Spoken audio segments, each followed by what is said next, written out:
Ugm-Queensland, and it actually takes 3 weeks to go through it over 3 times 6 hour class. We're going to do it in an hour or so. Okay? So you have to be focused. Yeah, you've got to be really focused. And there's an exam. There's definitely more so than what are our names and stuff. So, the things you're going to divide the board up into several stages. So, there's actually getting a proposal done. And the structure that we use is similar to the Ugm structure, where you find a really good idea, you write a proposal, and that gets examined by people. Once your proposal is accepted, you do the work. When the work's finished, that has to be presented. So let's say we've got the proposal part of things. Then there's doing research.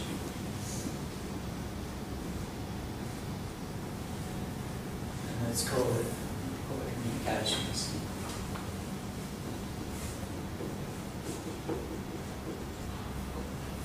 And this is going to have the thesis. It's going to have the data. Could be conferences. And it could be papers. So we will talk about presentations and papers and go back over some of the things that you covered as well. So I'll talk about these 3 stages, and what we're going to show you is if you go about building your research a certain way, it provides a structure. It starts here, goes through to doing research and through to producing your output. And that it's also going to help you communicate with your advisors as well. So I guess the first thing is, before you even get into writing a proposal, is you think about why. Why are you actually doing research? Other than you really like it and you want to do it, and you're happy to like crawl around in the mangroves, get chased by snakes, crocodiles, stuff like that. So, why do you do research? Does anyone have any, other than you like it? What's the main reason to do research?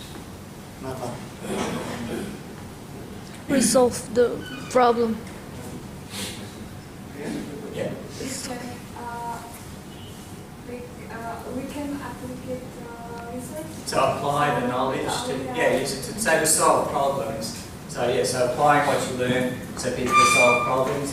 And then in doing that, you build to knowledge and understanding as well. So, yes, you want to like doing it, but that's one of the key things in doing research, is that you're trying to build something and you have to show that it's adding to knowledge and it can be applied as well. So when you write a research proposal, come to the structure, and there's usually, let's say,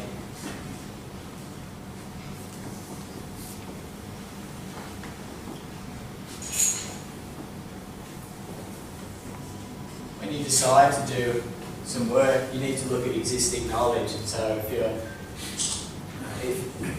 if you're mapping urban carbon stocks, if you're mapping clay fraction in soils, if you're trying to model landslide susceptibility, when you start your work, you would usually go in and have a look at existing knowledge. So where do you go to find out about existing knowledge? I mean, you can talk to Pat Projo and ask him what he knows about it, but where else do you go to find existing knowledge? Yeah. Reading? Oh, what do you read? We're going to take some questions, some answers from down the back and over here. You're not allowed to talk. So where else do you get existing knowledge from? So you're reading, what do you read? Journal, okay. So with journals, how do you know that it's a peer-reviewed journal?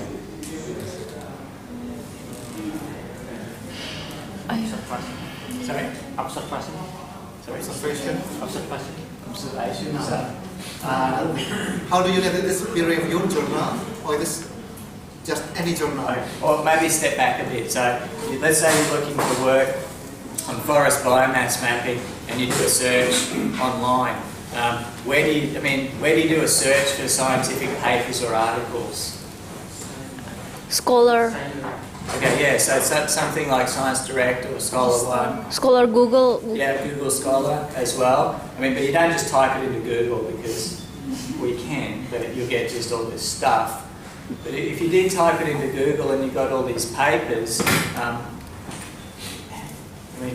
ideally you want to go and pick the peer-reviewed literature, because that means that if we have an idea for a paper, we do the work, submit it to a journal, the journal sends it out to people to check. They check whether the right problem's being addressed, the right data's collected, whether the right methods are used, and whether the conclusions drawn are appropriate. So peer-reviewed literature has been checked by, or should be checked by people in the field, so you should have some confidence in it. So existing knowledge, and it's a lot easier to find those things now in terms of going out and looking for data and information.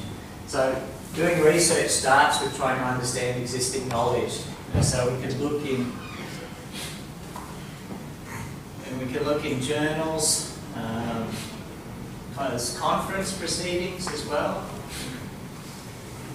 where people have presented material. You can go and find the people who are working in the area and talk to them as well. So people who are experts or who have experience. You do want to avoid going and just looking at websites, things where you don't know that the information that's been put up or online has actually been checked as well.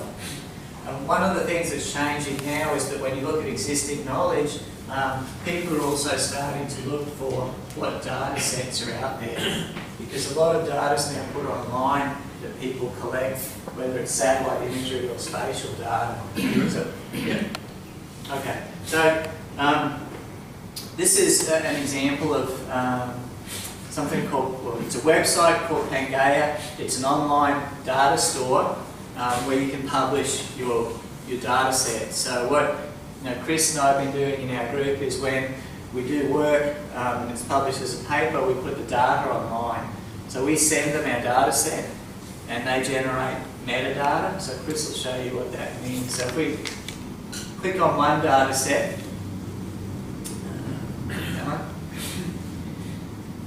it tells you where, so this is the metadata, it tells you where it was collected. There's an abstract. So you recognise the read that Chris has shown you before. So there's the data set. If we scroll down a bit here, there's an abstract, it tells you about what was collected, it tells you about the paper that it's related to, or the related papers,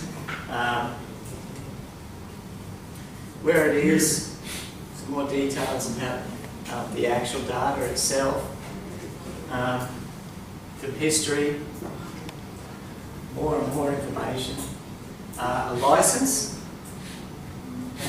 And if you get down to here, and Chris said, if I want to download the data, and he clicks on it, he's going to have to agree to this license. And the license says if Chris downloads it, he has to cite or put it as a reference in his paper. But this is the point now when you're doing work, you're not only publishing your thesis, but you're putting your data out there for other people to use. So it means other people can basically check your methods, or if they think they've got a better version of what you're doing, they can test it on your data and write a paper like that.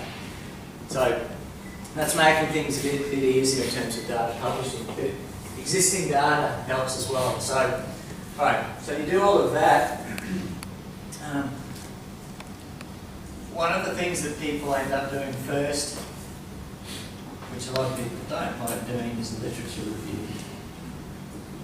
Who likes doing literature reviews? No, that's okay, I don't expect to see you. So with the literature review, typically what you're doing is selecting some topic areas and going through and collecting papers, reading them and pulling out information and summarising it. So I guess one of the things to think about is as you go through and do that, do you just read papers and hope that it stays in your head when you read a paper and that's it, or do you do something to extract information out of the paper so you can keep it? And do you build it? Do you have a notebook? Do you print it? I don't know. What do people do? I mean, I'm interested to hear how you guys approach looking at literature. Do you just read it and then you've all got amazing memories so you can remember it? Or do you write it into a Word document? Or have you got a database where you put information?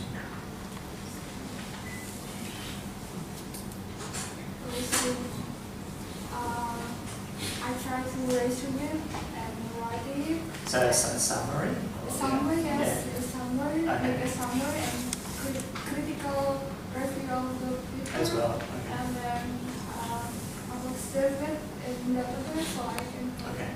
So as you go through, you're pulling out like a summary of it, but you're using your knowledge to say whether it was a good or bad. Or if I don't know what I just, Yeah. the journal say I want to try to understand. Yeah. Okay. Good. And do you collect? Is there any other information that you collect when you review it? I like the reference itself. Yeah, You store yeah. that. The reference, the reference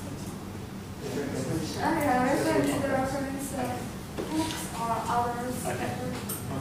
So, I mean, that's generally most people will do the review and they'll capture the information somehow. I mean, that's really important because you're building, this base of knowledge in your head that you'll use to design your project, do the work, and come back to later on. So it's really important at this stage that you start building a resource that you can use down the track. I mean, both Chris and I use material that we set up in our PhDs a while ago, and you've built on it over years and years, and that's something as a scientist, it's really important that you keep records and over time you keep building on what you're doing because that's the basis of your job. So often with literature reviews, sometimes people will do a summary or they might build a table of things where you might have the reference in the first column. You could have another column with a summary of the work. You could have, this is the data that's included, and there were key findings. And so you might do that for however many papers that you've got. And this could be done in a Word file, an Excel file, or a database. But as you go through and collect the literature, you're building a record of it that you can keep coming back to. The other thing that happens with the references, another fun thing with academic or scientific writing is writing bibliographies or reference lists.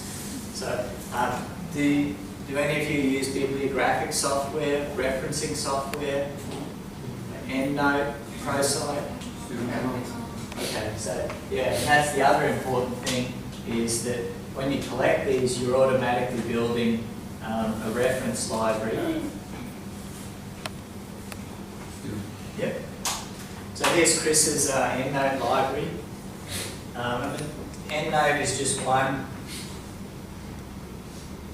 piece of software that you could use. So it's arranged alphabetically, and if Chris just clicks on one of those, here's the details of it. You can actually link it to the actual paper online, or you can put text in as well. Some people actually use EndNote to build this summary as well. The key thing is what you're doing is you're getting all that existing knowledge and putting it into an area where you can go through it systematically. The really good thing about EndNote is as you then write your proposal or your papers or your thesis and you insert references, it keeps track of that and it will automatically generate the reference list, so you don't have to do it at the end, which is awful. But it also can, you can put keywords in. You can put the keywords in from the journal itself, but also keywords that you create for your own work. And then you can do search on keywords. And that's really important because this table is one thing, but literature like so I guess what I'm talking about today, just to be clear, it's not just for PhD students. This works for masters. It works for undergraduate projects as well in terms of planning what you're doing. It's just basic project planning. But one of the main questions we get asked in PhDs with the literature review is, how many articles do I read? How long should I take to do it? And the answer is, well, I don't have an answer to that. It depends on the field. The one answer that we do have is it shouldn't take very long.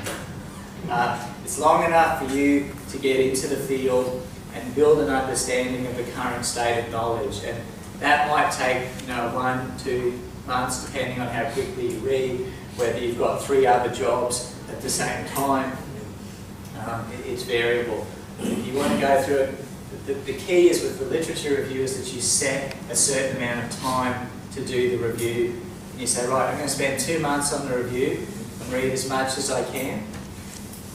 During that time, what we suggest people do is maybe every week or every second week, you have a day where you stop doing the review and you come back and you go through the table and go and find out, okay, are there common data sets that are used? Are there some key findings in terms of things that, that worked and what didn't work? So what you end up doing is actually then building what I would call summary points.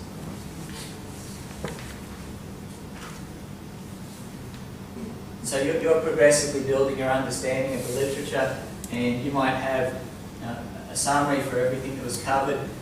This is a list of the main data sets. There are a list of approaches which actually, those approaches that worked and those approaches that didn't work. And the other really important thing here, which I've got in red, is going to be gaps in knowledge. So doing the literature review and stopping and then looking back over everything, like looking down through all these columns here, lets you look at everything together and integrate it and synthesize it to identify a gap in knowledge. Because the first step in writing any proposal is you're going through the literature and then trying to find what people don't know, and using the literature review to do that. Yeah, and often I feel that the literature review from the existing papers is one part, but then the next part is looking through the most recent conferences, because then you start to get an idea what are the issues that are playing at the moment, where people putting a lot of attention to. Yeah. So the other point is this is important, absolutely critical in building your proposal. It'll help you define the research problem and objectives.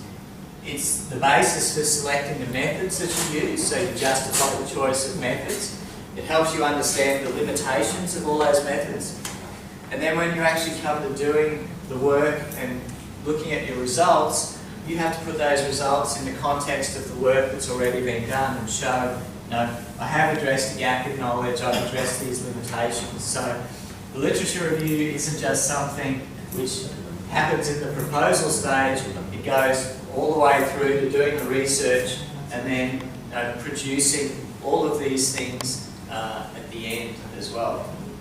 So, and I guess the other point is you have a set period of time for doing this at the start of your work, and you may, at regular intervals, like every 2 months or so, read some new articles and then update your table. So it'll gradually grow.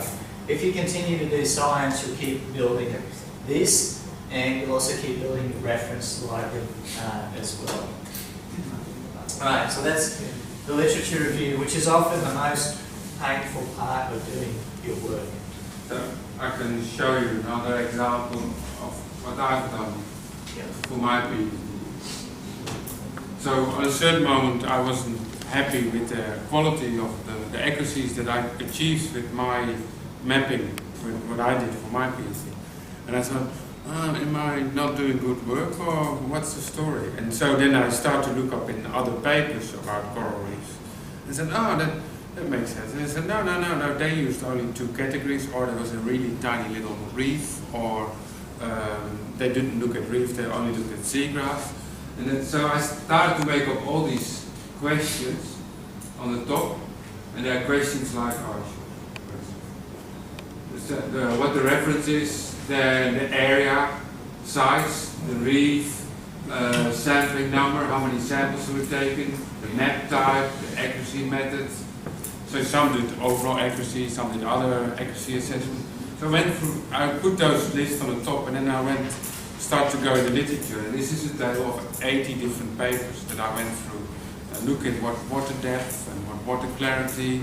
I tried to find it all out. And it was a really good way for me to structure and understand how I should compare these things. So once you have some set questions, it's a good way to set the table up like that. Yeah. And the other important thing is documents like this and your proposal are really effective at communicating with your supervisor or your advisors. If you just talk to your supervisor one-on-one, that's just limited to the verbal talking between each other. If you give someone something written, whether it's a table or a document, they can look at it and provide comments on it which are a lot more detailed. And you can also say, look, I want to know about my data or my methods of what works and what doesn't work.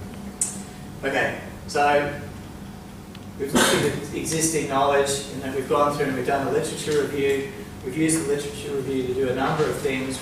Main one is identifying a knowledge gap. And that's where typically at the end of papers, in journals or conference papers, people will say, this is what we did and what worked, this is what we didn't do and what didn't work. We need more people to do work in that area. So identifying a knowledge gap is really important. Once you've got a knowledge gap, you can define a problem statement, which says, as an example, there might be, there isn't an accurate biomass map for Central Java in place at the moment, and this is needed, for a range of government management agencies.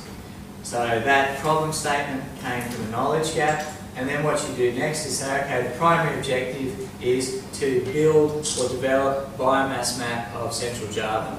So you've gone from a knowledge gap to saying what the problem is and how you're going to solve it. And this is simple. Your primary objective when someone reads it, it should really, basically, if someone reads it, it's like, okay, if someone implemented that objective, they'd fill the knowledge gap. That sounds really simple, and it is meant to be simple, but a lot of the basic tests of whether research works or not are circular questions like this. So the primary objective of building a knowledge gap, to develop a biomass map for Central Java fills the knowledge gap and addresses that problem statement.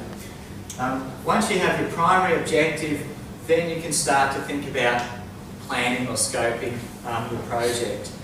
So typically what you would do is the primary objective is a large complex problem, and you would take that and break it into a series of secondary objectives. So we have objective 1, objective 2, and objective 3. So as an example, let's keep to the primary objective of to build or develop a biomass map for Central Java. So objective 1 could be essentially to collect the field and image data required for the biomass map. Objective 2 is to develop biomass mapping algorithm. And I'm keeping this simple for just purposes of illustration. And objective 3 would be to apply and assess the accuracy of the biomass map. So what we've done is we're gradually pulling the problem apart. We've now got 3 steps, which if you go through those steps, you'll end up with a biomass map that you've assessed the accuracy of, and that will address the primary objective, which is to develop a biomass map of central Java, and it addresses the knowledge gap, which is, there isn't any biomass map of central Java. You produce one and a method for actually doing it. Once you've got your objectives, then you can start to get into the important part of it, and often this is something we encourage students to do on a whiteboard or on a piece of paper. We say, okay, so for objective 1, what data sets do you actually need?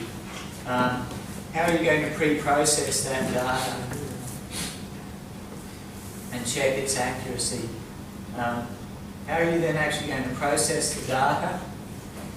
How are you going to analyse and interpret the results?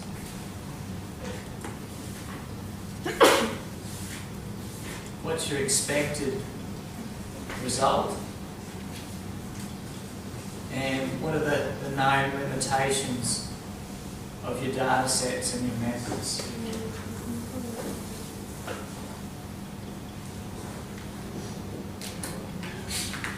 So for each objective, you can go through and do each of these things. So that part in there is basically going to be your methodology. I'll explain what that is in a minute. So for each objective, try to pull it apart in even more detail to work out exactly what you're going to do in terms of doing your work. So you need to specify the data sets and how you're going to collect them. Should have included that.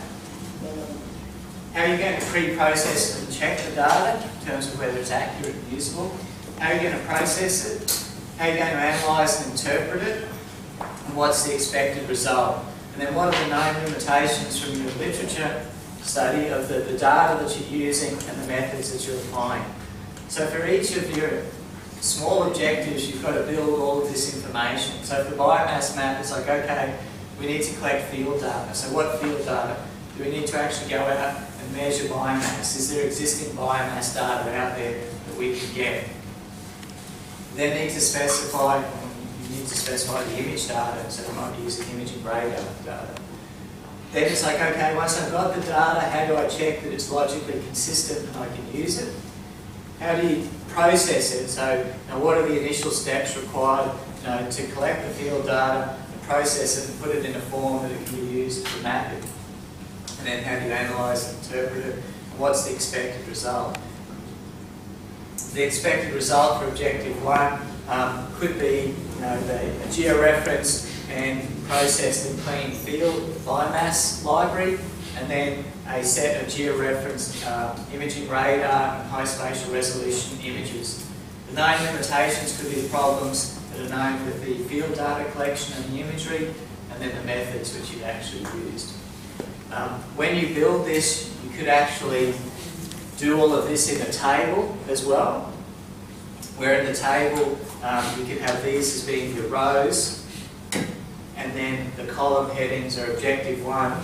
So for objective 1 you can specify the data, the pre-processing, processing, analysis, expected result, known limitations, and then you can do it for objective 2. The key thing though is to get you thinking about each of these points and what you actually have to think about in doing it. And then you do it for objective 2 and objective 3. The good thing about this approach, if you have a complicated objective and you have 10 other objectives, you're going to end up with this massive list of things to do, and you should be able to look at that and go, okay, that looks a bit big, I'm going to have to change it. But we'll come back to that. So this stage is still, you're not writing your proposal. This is all planning work which you're doing in a notepad or on a board or on a sketch pad online, and you're thinking through what's required. The other key thing which I haven't put on here, which is really important, is once you go through and you specify all of these things, you can work out, 1, how much time it's going to take you to do all of that, and then the resources that you actually need to do all that work. So what skills do you actually need? Now what equipment do you need to do it? how much money do you need to do it? So you can't figure out all of these things here unless you know roughly what it is you're going to do. So with the proposal planning, you've got to go all the way through to that point and then say, okay, I estimate it's going to take this much time in the field to collect data, it's going to take this much time to acquire imagery and process it. However, a lot of you may not have done the different steps. So how do you find out how long it's going to take you to collect the field data or build a biomass mapping algorithm? You're not going to see it in the literature, so how would you actually go and find out how long it takes to do your work? Just have a guess, or would you do something else? Yeah? I have a question. Yep. For literature, we must choose the best journal or the journal that is appropriate for our research. Okay, good question. So the question is, for literature review in here, how do you choose the best journals for remote sensing to look at? I might do, Chris, are you able to get onto Web of Science or Web of Knowledge? Good science there. I just want to look at the impact factor. Okay. So there's two answers to that. I'll give you the answer from the science answer. So the science answer from the point of view of university research and research is you look at the journal and you look at measures of its impact, or basically how many people use that journal or cite it. A journal's impact factor is a score. It's like a vegetation index for journals, which is based on the number of papers they publish each year, how many references are in each paper, and then how many times a paper is cited each year. In remote sensing, I think at the moment there's 8 journals which are out there at the moment. And you can have a look at their impact factors and decide which ones. So that's one number you can look at, and you can pick the journal with the highest impact factor. A lot of the work that we do isn't just in remote sensing journals, it's in other areas as well. But when you come to compare remote sensing journals, I mean, the highest impact factor for a remote sensing journal is remote sensing environment. I think it's up around 3 or 4. I mean, the highest impact ecology journals have impact factors of 10 or 11. But that's mainly because there's just more papers and more people.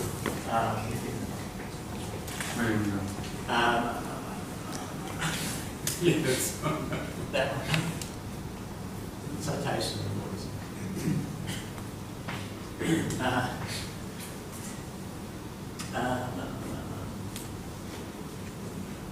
This one, under subject category.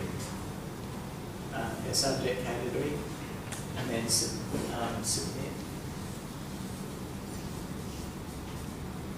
Okay. Fortunately, in Web of Science, there's a category for remote sensing, so I'll get Chris to scroll down to that. So, the Web of Science and Web of Knowledge, this is a measure of how much journals are used. It's produced by one publishing company. It's really important to understand this only looks at a limited number of journals. It doesn't look at all possible journals. It only looks at the journals that this publisher has a financial interest partially. So it's biased. There's a lot more journals out there than this. So here's a listing of the main journals in remote sensing. So remote sensing environment, IEEE Transactions on Geosciences, remote sensing, the International Society for Photogrammetry and Remote Sensing Journal, IEEE's JSTARS journal, which is the new and applied journal, Journal of Geodesy, Applied Earth Observation, all these other ones. Remote sensing is the open access one. Okay, and then IJRS. If Chris goes back to the top. Okay, here's the number of times papers have been cited. The impact factor is takes into account the number of sites based in relation to the number of papers published. So RSE is around 5, over 5 years, it's got an impact factor of 6, there's the number of journals. So if you want to publish in a journal which is read the most in terms of remote sensing, it's remote sensing environment. Or you pick a journal from there. What the meaning of the the DOE? DOE is actually show you in the handout. Yes, I know. The DOI. Yeah. A DOI is a discrete object identifier or a digital object identifier. It's meant to be a permanent web address where a paper or a data set is held. So important? It's important. If you keep that, it'll link it to the data set or the journal in this case. Okay. So you can use this to pick journal papers, but it's also knowledge of the field as well, to go and look at journals over time. And that's something where you talk to people like Projo or others who've published in the area, and they can let you know which journals. But ideally you want something which is peer reviewed. We'll come back to that when we talk about publishing papers. But that answers the question. Okay. Any other questions?